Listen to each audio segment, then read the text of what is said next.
ভারতের সাথে টানাপোড়েন হচ্ছে না ইউনুস মোদি বৈঠক, জানিয়েছেন পররাষ্ট্র উপদেষ্টা। গার্মেন্টসে অস্থিরতার পেছনে দিল্লির ইন্ধন, অভিযোগ শ্রম সচিবের। পাহাড়ি জনপদে অশান্তির পেছনে বিদেশি ষড়যন্ত্র, বললেন উপদেষ্টারা। কমে আসছে খাগড়াছড়ি রাঙামাটির উত্তেজনাকর পরিস্থিতি। নির্বাহী বিভাগের অধীনে বিচার বিভাগ স্বাধীন হবে না, উপলব্ধি প্রধান বিচারপতির। হয়রানিমূলক মামলা বন্ধের আহ্বান আইন উপদেষ্টার।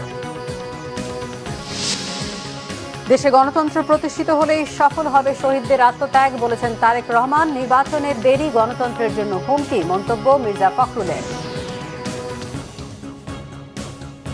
দেখছিলেন ক্রাউন সিমেন্ট সংবাদ শিরোনাম, এবারে বিস্তারিত। ভারতের সাথে সম্পর্কের টানাপোড়েন চলছে জানিয়ে পররাষ্ট্র উপদেষ্টা তৌহিদ হোসেন বলেছেন, নিউ ইয়র্কের প্রধান উপদেষ্টা ডক্টর মোহাম্মদ ইউনূসের সাথে ভারতের প্রধানমন্ত্রী নরেন্দ্র মোদীর বৈঠক হচ্ছে না। তবে দেশটির পররাষ্ট্রমন্ত্রী এস জয়শঙ্করের সাথে তার বৈঠক হবে বলে জানিয়েছেন উপদেষ্টা। জাতিসংঘের সাধারণ অধিবেশনে অংশ নিতে আগামী সোমবার doctor Mohammad Yunus new York যাবেন বলে জানিয়েছেন তিনি। রিপোর্ট করছেন ইমরুল কায়েস। পররাষ্ট্র উপদেষ্টা তৌহিদ হোসেন জানান, প্রধান উপদেষ্টা ডক্টর মোহাম্মদ ইউনূস জাতিসংঘ সাধারণ পরিষদে অংশগ্রহণ উপলক্ষে 3 দিন যুক্তরাষ্ট্রে অবস্থান করবেন। পররাষ্ট্র মন্ত্রণালয় আয়োজিত সংবাদ সম্মেলনে এ তথ্য জানান তিনি। এ সময় জাতিসংঘের অধিবেশনে যোগ দেওয়ার পাশাপাশি নেদারল্যান্ডস, পাকিস্তান ও নেপালের প্রধানমন্ত্রীর সাথে ডক্টর ইউনূসের বৈঠক হবে। এছাড়া জাতিসংঘ মহাসচিব, মানবাধিকার বিষয়ক হাই কমিশনার, যুক্তরাষ্ট্রের পররাষ্ট্রমন্ত্রী সহ অনেকেই প্রধান উপদেষ্টার সাথে সৌজন্য সাক্ষাৎ করবেন। পররাষ্ট্র উপদেষ্টা জানান, জনকল্যাণমূলক রাষ্ট্র গঠন, রোহিঙ্গা সংকট, টেকসই উন্নয়ন, অভিবাসন, ফিলিস্তিনি সহ বিভিন্ন ইস্যু প্রধান উপদেষ্টার বক্তব্যে প্রাধান্য পাবে। ভারতের প্রধানমন্ত্রী নরেন্দ্র মোদীর সাথে বৈঠক না হলেও বিভিন্ন দেশের সরকার ও রাষ্ট্রপ্রধানের সাথে প্রধান উপদেষ্টার বৈঠক হবে বলে জানান তিনি। যেহেতু পরিবর্তন হয় না, কাজেই কথা কারো পছন্দ হোক বা না হোক, যথেষ্ট উচ্চ পর্যায় থেকে ভারত থেকেও তো বিভিন্ন সময় অগ্রহণযোগ্য কথাবার্তা হয়েছে, আমরা জানি সেটা। কাজে এটা আমার মনে হয় এতটা গুরুত্ব দিয়ে বিবেচনা না করা উচিত। আর এই কারণে দেখা হচ্ছে না বা উনি দেখা করবেন না, আমার তা মনে হয় না। জয়শঙ্করের সাথে আমার দেখা হওয়ার সম্ভাবনা আছে, মোটামুটি প্রায় নিশ্চিত। ভারতের সাথে সম্পর্কের ক্ষেত্রে একটু টানাপোড়েন চলছে, এটা কিন্তু স্বীকার করতে হবে প্রথমেই। কারণ সমস্যার সমাধান করতে হলে তো সমস্যার অস্তিত্ব অস্বীকার করলে চলবে না। আমরা অবশ্যই চেষ্টা করবো সেই টানাপোড়েন যাতে আমরা পেছনে ফেলতে পারি এবং একটি সম্পর্ক, ওয়ার্কিং রিলেশন সৃষ্টি হয়। কিন্তু আমরা যেটা সবসময় বলে আসছি, এবং সেটা হলো যে এটাকে অবশ্যই হতে হবে সার্বভৌম সমতার ভিত্তিতে এবং পারস্পরিক শ্রদ্ধাবোধের ভিত্তিতে। আমি মনে করি যে এর ভিত্তিতেই আসলে সম্পর্ককে এগিয়ে নেওয়া সম্ভব। পার্বত্য চট্টগ্রাম এলাকার বর্তমান পরিস্থিতি নিয়েও কথা বলেন পররাষ্ট্র উপদেষ্টা। আমরা এটাকে আমাদের অভ্যন্তরীণ একটা সমস্যা হিসেবেই দেখছি এবং সেটা সমাধানের চেষ্টা করছি। আপনারা জানেন যে আজকে 4 জন উপদেষ্টা কিন্তু সেই অফিসে যাচ্ছেন এবং চেষ্টা করছেন যে আলাপ আলোচনার মাধ্যমে একটা পরিবেশ সৃষ্টি করা, যাতে শান্তি বজায় থাকে এবং যাতে আর সংঘাত বৃদ্ধি না পায়। আশা করি যে সাফল্য অর্জন করব, কারণ আমাদের মানুষ যারাই এখানে আহত নিহত হচ্ছেন আমাদের মানুষ। এবং একই সাথে এটাও সিদ্ধান্ত আছে যে যারা জড়িত বলে প্রমাণিত হবে কোনো ধরনের অপরাধে, তাদের বিরুদ্ধে শাস্তিমূলক ব্যবস্থা নেওয়া হবে, আইন অনুযায়ী তাদের বিরুদ্ধে ব্যবস্থা নেওয়া হবে। তিনি জানান, দেশের সাম্প্রতিক ইতিহাসে এই প্রথম নিরাপত্তারক্ষী সহ 57 জন সফরসঙ্গী নিয়ে জাতিসংঘ সাধারণ অধিবেশনে যোগ দিতে যাচ্ছেন প্রধান উপদেষ্টা ডক্টর মোহাম্মদ ইউনূস। ইমরুল কায়েস, বাংলাভিশন, ঢাকা। বাংলাদেশের পোশাক খাতের অস্থিরতার জন্য পার্শ্ববর্তী দেশের ইন্ধন আছে বলে মনে করেন শ্রম ও কর্মসংস্থান সচিব AHM শফিকুজ্জামান। তিনি বলেন, পোশাক খাতে অস্থিরতা আপাতত নিয়ন্ত্রণ করা গেছে, তবে শ্রমিক ও দেশের অর্থনীতির স্বার্থে সবাইকে সচেতন থাকতে হবে। রাজধানীতে ডিবেট ফর ডেমোক্রেসি আয়োজিত শ্রম অধিকার ও পোশাক অস্থিরতা নিয়ে ছায়া সংসদ বিতর্ক অনুষ্ঠানে প্রধান অতিথির বক্তব্যে একথা বলেন শ্রম ও কর্মসংস্থান সচিব। তিনি বলেন, আন্তর্জাতিক বাজারে বাংলাদেশের পোশাকের আধিপত্য খর্ব করতে প্রতিযোগী দেশগুলোর ষড়যন্ত্র রয়েছে। শ্রমিকদের বেতন বাড়ানো হয়নি এমন তথ্য সঠিক নয় মন্তব্য করে সচিব আরও বলেন, শ্রমিকদের যৌক্তিক দাবি যেমন রয়েছে তেমনি রয়েছে বহু অযৌক্তিক দাবিও। Debate for democracy chairman Hasan Ahmed Chowdhury Kiron পোশাক খাতের অস্থিরতা নিরসনে 10 দফা সুপারিশ তুলে ধরেন। আমাদের ঘাড়ে নিঃশ্বাস ছাড়ছে ভিয়েতনাম, কম্বোডিয়া এবং আমাদের আশেপাশের দেশগুলো। তারা তো আমাদেরকে কখনোই খুব সহজে কি বলবো যে করতে দিবে না, আমাদের উৎপাদন ব্যবস্থা চালিয়ে দিতে দিবে না।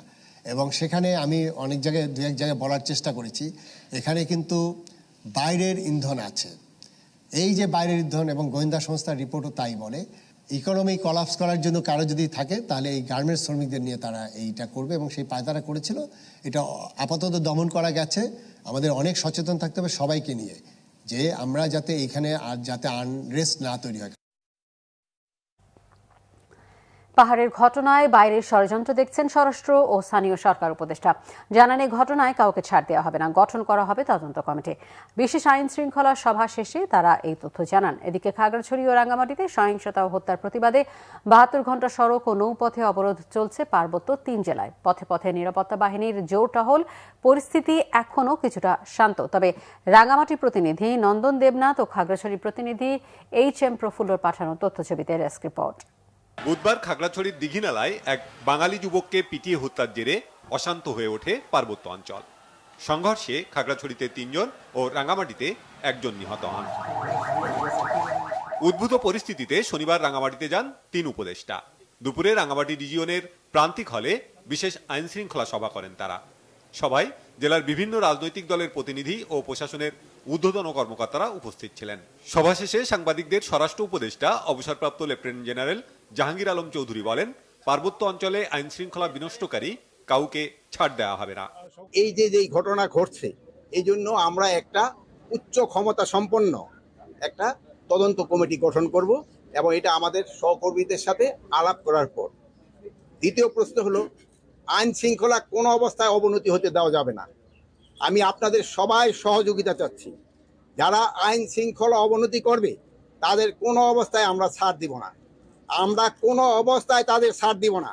আমরা কোনো অবস্থায় তাদের ছাড় দিব না।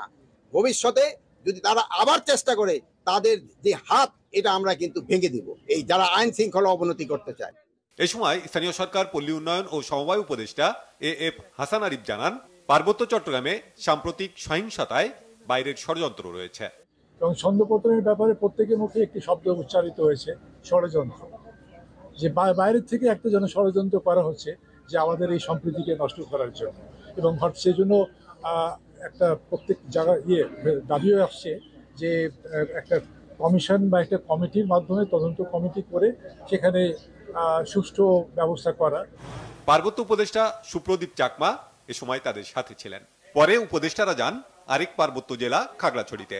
জেলা প্রশাসনের সম্মেলন কক্ষে মতবিনিময় করেন তারা। এদিকে খাগড়াছড়ি ও রাঙ্গামাটিতে সহিংসতা ও হত্যার প্রতিবাদে 72 ঘণ্টা সড়ক ও নৌপথ অবরোধ চলছে 3 পার্বত্য জেলায়। খাগড়াছড়ি থেকে দূরপাল্লার কোনো যানবাহন ছাড়েনি। শহরের ভেতর কিছু হালকা যানবাহন চলাচল করছে। কর্মসূচির প্রতি সমর্থন জানিয়ে অবরোধ পালন করছে আঞ্চলিক সংগঠন United People's Democratic Front UPDF। রাঙ্গামাটিতেও সকল প্রকার যানবাহন অনির্দিষ্টকালের জন্য বন্ধ ঘোষণা করেছে মালিক শ্রমিক ঐক্য পরিষদ। বন্ধ রয়েছে লঞ্চ চলাচলও। অবরোধের কারণে ভোগান্তিতে পড়েছে সাধারণ মানুষ। Banglavision news desk. খাগড়াছড়িতে দিঘিনালায় সংঘর্ষে ক্ষতিগ্রস্ত এলাকা পরিদর্শন করেছেন তথ্য ও সম্প্রচার উপদেষ্টা নাহিদ ইসলাম। বৈষম্যহীন বাংলাদেশ গড়তে এ সময় সবার সহযোগিতা কামনা করেন তিনি। এর আগে ফেনীতে তিনি বলেন, পার্বত্য চট্টগ্রামে সরকারিভাবে ইন্টারনেট বন্ধ করা হয়নি। বিচ্ছিন্নভাবে কয়েকটি জায়গায় সমস্যা হয়েছিল, তা ফুলিয়ে ফাঁপিয়ে প্রচার করা হচ্ছে। ফেনীর ছাগলনাইয়ার রাধানগরের বন্যা দুর্গত এলাকা পরিদর্শন শেষে সাংবাদিকদের তিনি কথা বলেন। উপদেষ্টা আরও বলেন, পাহাড়ে বহুমুখী ষড়যন্ত্র থেমে নেই, চেষ্টা চলছে দেশকে অশান্ত করার। এদিকে খাগড়াছড়িতে দিঘিনালার লারমা স্কোয়ারে গেল বৃহস্পতিবার সংঘর্ষে ক্ষতিগ্রস্ত এলাকা পরিদর্শন করেছেন তথ্য ও সম্প্রচার উপদেষ্টা নাহিদ ইসলাম। সন্ধ্যায় খাগড়াছড়ি দিঘিনালা বাস স্ট্যান্ড এলাকায় ক্ষতিগ্রস্ত স্থানীয়দের সাথে মতবিনিময় করেন তিনি। এ সময় বলেন, পাহাড়ে নানা ধরনের বৈষম্য রয়েছে, এখানে বসবাস করা জনগোষ্ঠীর নানা রকমের বঞ্চনা রয়েছে। সবার সহযোগিতা নিয়ে বৈষম্যহীন বাংলাদেশ গড়ার আশা প্রকাশ করেন তিনি। আমরা বলবো যে পাহাড় সমতল সব মিলিয়ে কিন্তু বাংলাদেশ, এই পাহাড়ও আমার, এই সমতলও আমার। সবাই বাংলাদেশের নাগরিক এবং সকল নাগরিকের অধিকার সমান। তো সেই জায়গাটায় আমাদের শ্রদ্ধা সম্মান রাখতে হবে। আমাদের সকল নাগরিকের অধিকার, তাদের ভাষা, সংস্কৃতি সবকিছুকে শ্রদ্ধা সম্মান করে একত্রে বসবাস করতে পারি, সকলের অধিকার যাতে সেখানে রক্ষা করা হয়। তো সরকারের জায়গা থেকে আমরা কাজ করে যাচ্ছি। পরিবেশ বন ও জলবায়ু বিষয়ক উপদেষ্টা সৈয়দা রিজওয়ানা হাসান বলেছেন, সমাজের প্রতিটি জায়গায় ফ্যাসিজমের দোসররা রয়েছে, সেখানে রাতারাতি সবকিছু পরিবর্তন করা সম্ভব নয়। আর বিশিষ্টজনেরা বলেছেন, 15 বছর ধরে স্বৈরাচারের দোসর হিসেবে কাজ করা আমলাদের দিয়ে বিপ্লবী সরকার পরিচালনা করা সম্ভব নয়। মুহিবুল্লাহ মুহিবের রিপোর্টে বিস্তারিত। রাজধানীর বীজ মিলনায়তনে আয়োজিত সেমিনারে গত 15 বছরে গণমাধ্যমের ভূমিকা, আওয়ামী সরকারের স্বৈরাচারী শাসন এবং খুন গুম নিয়ে আলোচনা হয়। এ সময় বক্তারা বলেন, ছাত্র জনতার আন্দোলনে পতিত স্বৈরাচার শেখ হাসিনার বিচার বাস্তবায়নে সকল রাজনৈতিক দলের অংশগ্রহণে একটি অন্তর্ভুক্তিমূলক সরকার গঠন করা জরুরি। পলিথিন সরাইতে সরকার আসে নাই। টেবিলের উপরে জগ থাকবে না প্লাস্টিকের মগ থাকবে, এটা কোনো বিবেচ্য বিষয় না। এটার জন্য এটা কোনো পরিবর্তন না। কোন পুলিশের জার্সি চেঞ্জ হবে না, পুলিশের লোগো চেঞ্জ হবে, স্টেডিয়ামের নাম পরিবর্তন হবে, এগুলি মুখ্য ব্যাপার না। মুখ্য ব্যাপার যেটা, সেই সংস্কারের এখন পর্যন্ত আমরা রোড ম্যাপ পাইনি, আমরা জানি না। আরম্ভ করছেন, তার উপরে ডিপেন্ড করবে কবে যাবে। তবে আমি মনে করি এমন মানুষ সরকারে থাকা উচিত যাদের সাথে মানুষের কানেক্টিভিটি আছে। এই কোটা সংস্কার যে একটা এক দফার আন্দোলনে পরিণত হলো, এর পেছনে কিন্তু 15 বছর 17 বছরের সংগ্রামটা আছে। বহু মানুষের বহু দিক থেকে সমালোচনা আছে। আমার মনে আছে ডক্টর বদিউল আলম মজুমদার 14 সালের ওই নির্বাচনের আগে বলেছিলেন যে আমাদের একটা নতুন সামাজিক চুক্তি লাগবে। যদি আমরা এই ধরনের নির্বাচনী ব্যবস্থা দিয়ে যাই, সমাজটা কিন্তু একটা নানা ধরনের এই পলিটিক্যাল সলিউশন না থাকলে উগ্রতার দিকে অগ্রসর হবে। এবং এই যে ডেমোক্রেসির জন্য বারবার বলতে থাকা রাজনৈতিক উত্তরণে আওয়ামী লীগকে স্টেক হোল্ডার হিসেবে আমরা আহ্বান জানিয়েছি, তারা ওই পথটা আসলে অনুসরণ করতে চান নাই। জাতীয় ঐক্যমত্যের ভিত্তিতে আমরা যাতে অর্জন করি এবং অন্তর্বর্তী সরকার সেই কাজটা করে দেন। সময়ে এখনো মাত্র 40 দিন পার হয়েছে, তাদের কাজের পূর্ণ মূল্যায়ন করার সময় আসেনি। যারা সমালোচনা করছেন সেগুলোর মধ্যে অনেক ভ্যালিডিটি আছে, সমালোচনা আরো সামনে আসবে, কিন্তু আরেকটু এফেক্টিভ যে হতে হবে এই সরকারকে, এটা সম্ভবত একেবারে বটম লাইন সমর্থনের জায়গা থেকে কি বলে প্রত্যাশা। অনুষ্ঠানে অন্তর্বর্তী সরকারের উপদেষ্টা সৈয়দা রিজওয়ানা হাসান বলেন, দীর্ঘদিন ফ্যাসিজমের আবহে থাকতে থাকতে সবাই মুক্তভাবে ভাবতেও পারছে না। সমাজের প্রতিটা জায়গায় যখন ফ্যাসিজমের দোসররা একেবারে গ্রথিত অবস্থায় আছে, সেখানে ওভারনাইট সবকিছু টান দিয়ে চেঞ্জ করে দেওয়াটা সম্ভব না। দীর্ঘদিন ফ্যাসিজমের আবহে থেকে থেকে আমরা কি চিন্তা চেতনায় যথেষ্ট মুক্ত, স্বাধীন এবং সঠিক, এই জায়গাটাও কিন্তু একটা বড় চিন্তার ব্যাপার আছে। এখন অনেক প্রতিকূলতার সম্মুখীন হচ্ছি, বিভিন্নভাবে অনেক রকম অপপ্রচার, অনেক রকম অবিচার এর শিকার হচ্ছে। এখনো ওবায়দুল কাদের তো বলতো যে ওবায়দুল তো যে কোনো সময় পেলেই ওবায়দুল কাদের বলতো যে বিএনপি, ওই টিআইবিআর আমাদেরকে বলতো। তো আমরা যদি বিভক্তির রাজনীতি করি, আমরা ওই কে যেন একজন বলছিল, ওই যে রোমিও বলছিল, আমরা একে অপরকে একে ব্যবহার করে অন্যের বিরুদ্ধে আমরা টেনে নামানোর যে এই প্রচেষ্টার থেকে যদি উঠতে না পারি, তাহলে কিন্তু আমাদের এই সম্ভাবনাও কিন্তু বাস্তবে রূপায়িত হবে না। আমরা টুবিয়ারে সেখানে দেখছি অনেকে যারা বিগত সময়ের বেনিফিশিয়ারি ছিলেন, তারা গভর্নমেন্টের গুরুত্বপূর্ণ পার্ট হতে যাচ্ছেন। এটা কিন্তু একটা অশরী সংকেত। সুতরাং এই বিষয়ে গভর্নমেন্ট কিন্তু ভাবতে হবে। গভর্নমেন্টের সাথে যাদের অ্যাক্সেস আছে, আমি ইন্ডিভিজুয়ালি আমরা বলছি, এই গভর্নমেন্টকে একটা জাতীয় সরকারের রূপ দেন। আগামীতে আয়নাঘর আর কোনোদিন দেখতে হবে না উল্লেখ করে বক্তারা বলেন, সংস্কার প্রক্রিয়া শুরু হয়েছে স্বপ্নগুলোকে ধারণ করে। সংস্কার প্রস্তাবনা আসা মাত্রই সংস্কার হয়ে যাবে, এটি মনে করার কোনো কারণ নেই বলেও মনে করেন বক্তারা। টকশোতে যেতে পারছিলাম না, ইন্টারনেট বন্ধ হয়ে গেছে। এবং মুহিবুল্লাহ মুহিব, বাংলা ভিশন, ঢাকা। প্রধান বিচারপতি সৈয়দ রেফাত আহমেদ জানিয়েছেন, বিচার বিভাগের স্বাধীনতা নিশ্চিতে জরুরি ভিত্তিতে সুপ্রিম কোর্টের অধীনে পৃথক সচিবালয় স্থাপন করা হবে। বলেন, আইন ও নির্বাহী বিভাগের অধীনে থেকে বিচার বিভাগ কোনোভাবে স্বাধীন হবে না। সেই সাথে বিচারকদের জবাবদিহি ও দুর্নীতি কঠোরভাবে দমন করার কথাও জানান তিনি। এদিকে আইন উপদেষ্টা ডক্টর আসিফ নজরুল বলেন, ঢালাওভাবে মামলা দিলে তা গ্রহণযোগ্য হবে না। বিচার বিভাগকে ব্যবহার করে কাউকে হয়রানি না করারও আহ্বান তার। বিস্তারিত ফরুক বাবুর রিপোর্টে। সুপ্রিম কোর্টের ইনার গার্ডেনে প্রধান বিচারপতির অভিবাসন অনুষ্ঠানে যোগ দেন দেশের সকল পর্যায়ের বিচারকরা।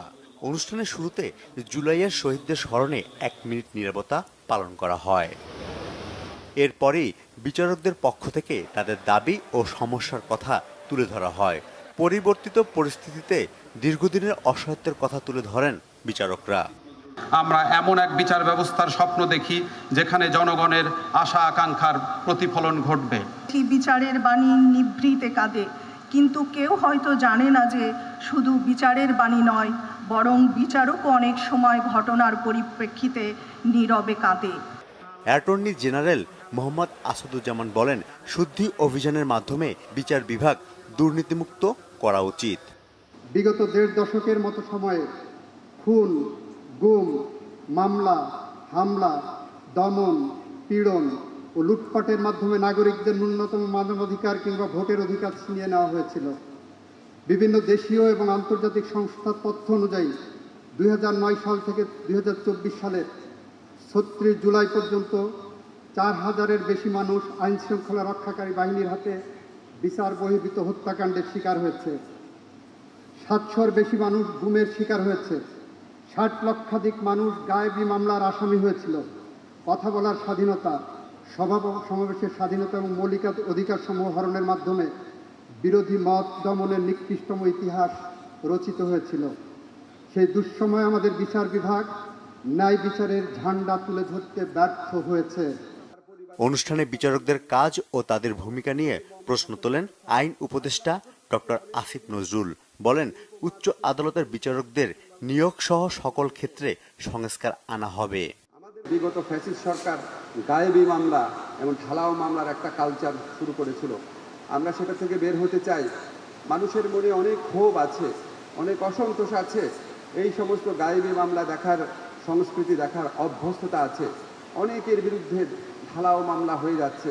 আপনারা যারা নিম্ন আদালতের বিচারকরা আছেন, আমার যে আপনারা আইন ভালো জানেন, বিচারিক আইনগত প্রক্রিয়ার মধ্যে থেকে মানুষকে যতটা পারা যায় হয়রানি থেকে মুক্তি দেন।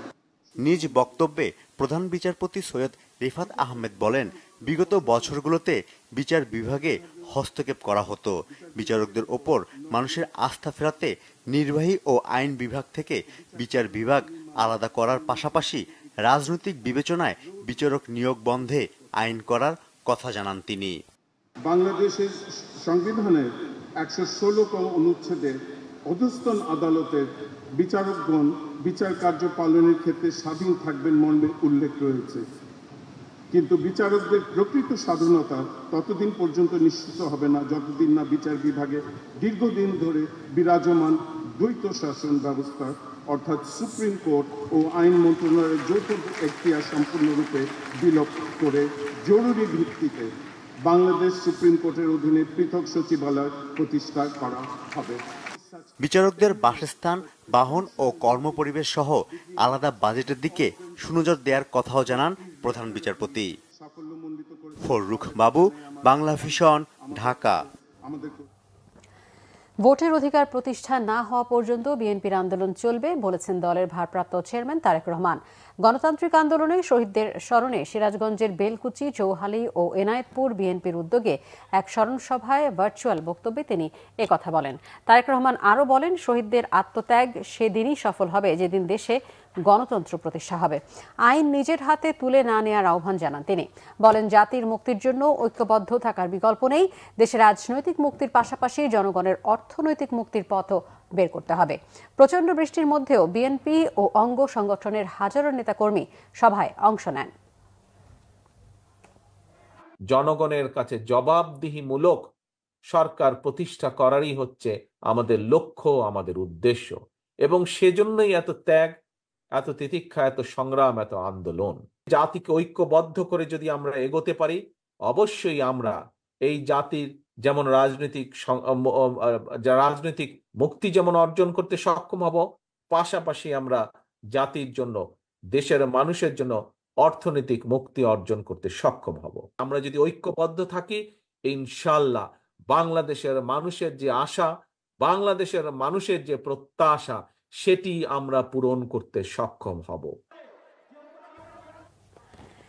এদিকে বিএনপি মহাসচিব মির্জা ফখরুল ইসলাম আলমগীর বলেছেন, অন্তর্বর্তী সরকারের দায়িত্ব নেয়ার পর দেশে নানা ইস্যুতে যে অস্থিরতা তা বিচ্ছিন্ন ঘটনা নয়। পতিত সরকারের দোসররা এখনো প্রশাসনে রয়ে গেছে। নির্বাচনে দেরি গণতন্ত্রের জন্য হুমকি বলেও মন্তব্য করেন বিএনপি মহাসচিব। রিপোর্ট করছেন সিকান্দার রেমান। চলমান নানা ইস্যুতে সাংবাদিকদের মুখোমুখি বিএনপি মহাসচিব মির্জা ফখরুল ইসলাম আলমগীর। দলের চেয়ারপারসন বেগম খালেদা জিয়ার গুলশান কার্যালয়ে সাংবাদিকদের তিনি জানান, সংস্কার চাপিয়ে দেয়া নয়, সবার কাছ থেকে মতামত নিয়ে এটা করা উচিত। এটা কি যারা বিপ্লব বলছেন, একটা প্রতি বিপ্লবের ঘটনা ঘটানো, আপনার যে সুফল আমরা অর্জন করেছি সুফলটাকে নস্যাৎ করা, সবচেয়ে বড় কথা হচ্ছে যে একটা বিরাজনীতিকরণের প্রক্রিয়াকে শুরু করার চেষ্টা করা। অন্যদিকে আপনার শেখ হাসিনা পার্শ্ববর্তী দেশের থেকে যে সমস্ত কথা বলছেন, এটা কতটুকু সত্য মিথ্যা আমি জানি না, কিন্তু সেই কথাগুলো কিন্তু এখানে আপনার বড় ইম্প্যাক্ট তৈরি করছে। তো সব মিলিয়ে বিষয়গুলো আপনার খুব কমফোর্টেবল না, একটু আপনার বেশ আনকমফোর্টেবল, এবং সেই বলা যায় যে উদ্বিগ্ন হওয়ার যথেষ্ট কারণ আছে। অন্তর্বর্তী সরকারকে রাজনৈতিক দলগুলোর সাথে নিয়মিত আলোচনার আহ্বান জানান বিএনপি মহাসচিব। হত্যাকারীদের সরকারের বিভিন্ন স্তরে বসিয়ে রেখে ভালো কিছু সম্ভব নয় বলেও মন্তব্য করেন তিনি। ফ্যাসিবাদী সরকারের যারা মূল দায়িত্বে ছিলেন, তারা তো ওই দায়িত্বে রয়ে গেছেন। এখনো তাদের সকলকে ওখান থেকে সরিয়ে আপনার যারা এই পরিবর্তনের পক্ষে বা নিরপেক্ষ লোকজন থেকে সব জায়গায় বসানো সম্ভব হয়নি। এটা তাদেরও এই যে আপনার কিছুটা অজ্ঞতা আছে, এই বিষয়গুলোতে জানেন না তারা। আর যেহেতু পলিটিক্যাল পার্টিগুলোর সঙ্গে যোগাযোগ কম হচ্ছে, সেই ক্ষেত্রেও তাদের একটা গ্যাপ তৈরি হচ্ছে। ফলে এই জায়গায় একটা সমস্যা আছে। এই সমস্যাগুলো দিয়ে আপনি দেখবেন যে এই ঘটনার বিপ্লবের পর থেকেই যা কাণ্ডগুলো শুরু হয়েছে, এই ঘটনাগুলো কিন্তু কোনো বিচ্ছিন্ন ঘটনা নয়। বিরাজনীতিকরণ প্রক্রিয়ার কোনো চেষ্টা দেশের জন্য মঙ্গল নয় বলেও হুঁশিয়ারি দেন বিএনপি মহাসচিব। রাজনীতিকে দিয়ে মোকাবেলা করতে হয়। সিকান্দার রেমান, বাংলা ভিশন, ঢাকা। ধর্ম উপদেষ্টা ডক্টর আফামা খালিদ হোসেন বলেছেন, বিশ্ব মুসলিম উম্মাহ ঐক্যবদ্ধ হলে নতুন এক পৃথিবী উপহার দেওয়া সম্ভব। বলেন, ইসলামী উম্মার কল্যাণে মুসলমানদের ঐক্যের কোনো বিকল্প নেই। ঐক্য সপ্তাহ ও পবিত্র ঈদে মিলাদুন্নবী উপলক্ষে শনিবার রাজধানীতে ঢাকাস্থ ইরানি দূতাবাস আয়োজিত আলোচনা অনুষ্ঠানে একথা বলেন ধর্ম উপদেষ্টা। অনুষ্ঠানে আলোচনা করেন ঢাকায় ইরানের রাষ্ট্রদূত মনসুর চাভসি, ঢাকা বিশ্ববিদ্যালয়ের অধ্যাপক ডক্টর মোহাম্মদ সিদ্দিকুর রহমান, সাবেক জেলা ও দায়রা জজ আলহাজ মোহাম্মদ ইসমাইল মিয়া ও মাওলানা লুৎফর রহমান। সভাপতিত্ব করেন ইরান দূতাবাসের কালচারাল কাউন্সিলর সৈয়দ রেজা মীর মোহাম্মদী। মহানবী হযরত মুহাম্মদ সাল্লাল্লাহু আলাইহি ওয়াসাল্লামের আদর্শ ও সুন্নাহ অনুসরণের আহ্বান জানিয়ে ধর্ম উপদেষ্টা ডক্টর আফামা খালিদ হোসেন বলেন, তাতে মুসলমানদের জীবন মহিমান্বিত ও আলোকিত হবে। তিনি আরও বলেন, হযরত মুহাম্মদ সাল্লাল্লাহু আলাইহি ওয়াসাল্লাম ছিলেন আল্লাহর রহমত স্বরূপ। নতুন করে যাতে ফ্যাসিবাদ বা একক আধিপত্য আবারও প্রতিষ্ঠিত হতে না পারে, সেজন্য রাষ্ট্রের প্রত্যেকটি খাতে সংস্কারের দাবি জানিয়েছেন বৈষম্য বিরোধী ছাত্র আন্দোলনের অন্যতম সমন্বয়ক মীর আলী আহসান জুনায়েদ।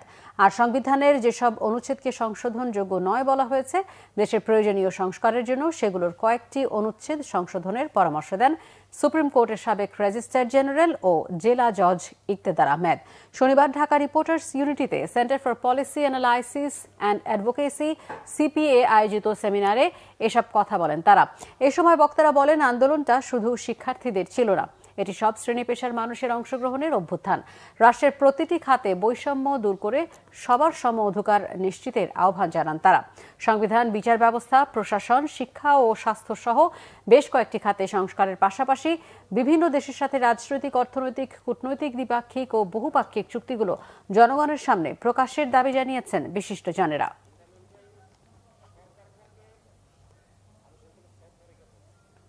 ফ্যাসিবাদ এমন ভাবে গেছে যে রাষ্ট্রের প্রত্যেকটা স্তরকে অসম্ভব ভাবে নষ্ট করা হয়েছে। জুডিশিয়ারিতে অ্যাপিলেট ডিভিশনে 1, 2, 3, 4, 5, 6 জন বিচারপতিকে চেঞ্জ করার পরে হাইকোর্ট ডিভিশনের চিফ জাস্টিস হয়েছেন। তার মানে কি পুরো জুডিশিয়ারিকে কিভাবে করাপ্টেড করা হয়েছে যে অ্যাপিলেট ডিভিশনে একজন বিচারপতিকে পাওয়া যায় না যিনি ফেসিবাদী চিন্তার বাইরে চিন্তা করতে পারে। সংবিধানের 150 অনুচ্ছেদের সংশোধন করা হয়েছে। 150 অনুচ্ছেদ হলো ট্রানজিশনাল অ্যান্ড টেম্পোরারি প্রভিশন, ক্রান্তিকালীন এবং অস্থায়ী বিধানাবলী। ইতিপূর্বে আমাদের দেশে যে সকল অসাংবিধানিক শাসন এসেছিল প্রত্যেকটা অসাংবিধানিক শাসনকে বৈধতা দেওয়া হয়েছে হলো 150 অনুচ্ছেদের অধীন 4th তফসিলে অন্তর্ভুক্তির মাধ্যমে, কিন্তু ওই পদটা কিন্তু এই 15ম সংশোধনীর মাধ্যমে রুদ্ধ করে দেওয়া হয়েছে। শেখ হাসিনাকে দেশে ফিরে মামলা মোকাবেলা করার আহ্বান জানিয়েছেন জামায়াতে ইসলামের আমির ডাক্তার শফিকুর রহমান। দুপুরে সিরাজগঞ্জ জেলা জামায়াত আয়োজিত রোকন সম্মেলনে প্রধান অতিথির বক্তব্যে তিনি এই আহ্বান জানান। স্মরণ করিয়ে দেন, এতদিন তিনিই বলেছেন দেশের বিচার বিভাগ স্বাধীন। আওয়ামী লীগকে ক্ষমা করে দেওয়ার প্রসঙ্গে তিনি বলেন, এর মাধ্যমে আইন হাতে তুলে না নেওয়ার কথা বলা হয়েছে, কিন্তু আইনি প্রক্রিয়ার মাধ্যমে সুনির্দিষ্টভাবে জামায়াতের যারা ক্ষতি করেছে তাদের শাস্তির আওতায় আনা হবে।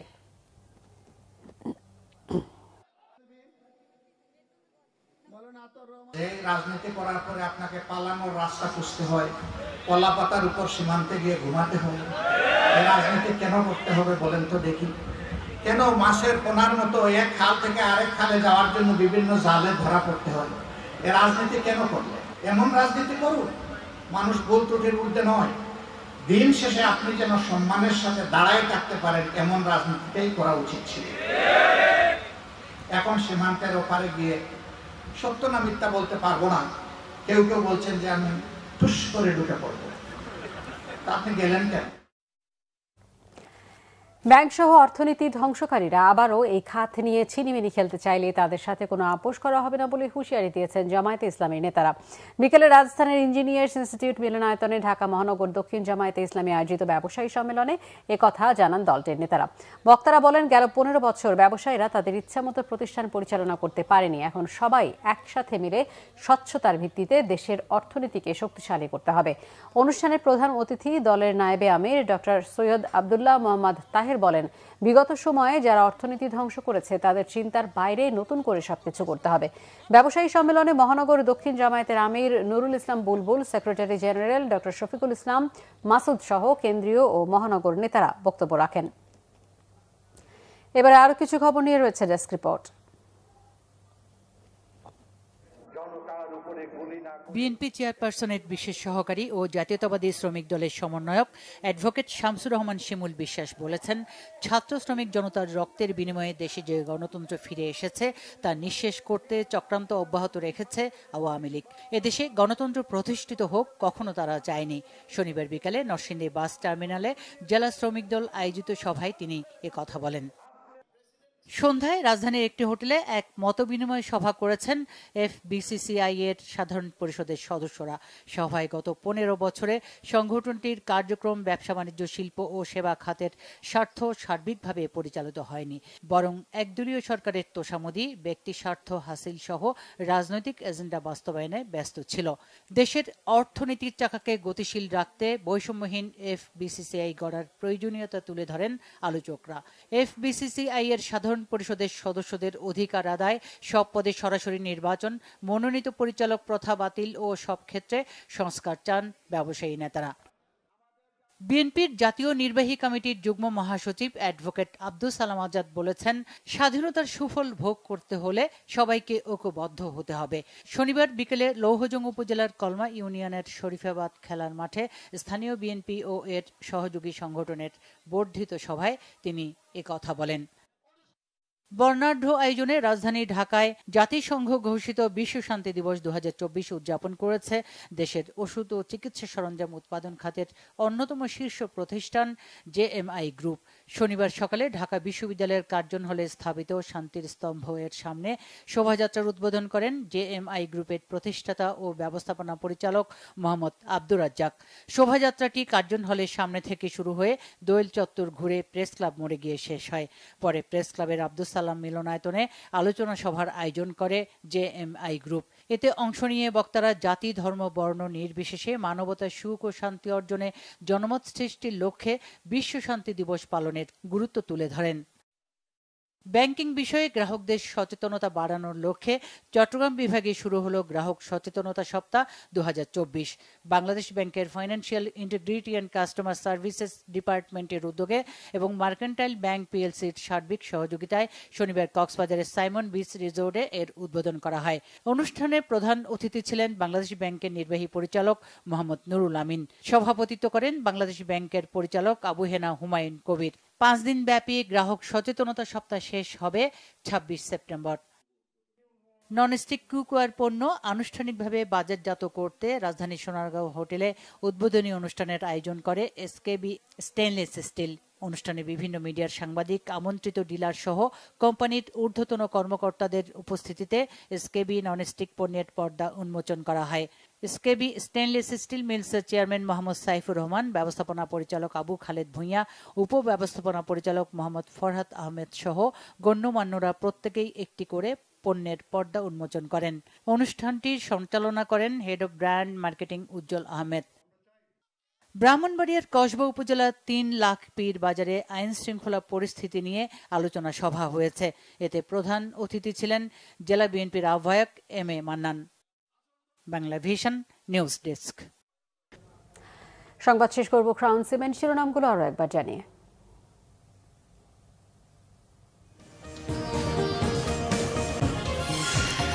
ভারতের সাথে টানাপোড়েন হচ্ছে না ইউনুস মোদি বৈঠক, জানিয়েছেন পররাষ্ট্র উপদেষ্টা। গার্মেন্টসে অস্থিরতার পেছনে দিল্লির ইন্ধন, অভিযোগ শ্রম সচিবের।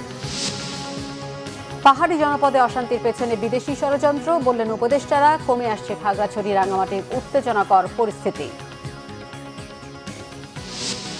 নির্বাহী বিভাগের অধীনে বিচার বিভাগ স্বাধীন হবে না, উপলব্ধি প্রধান বিচারপতির। হয়রানিমূলক মামলা বন্ধের আহ্বান আইন উপদেষ্টার।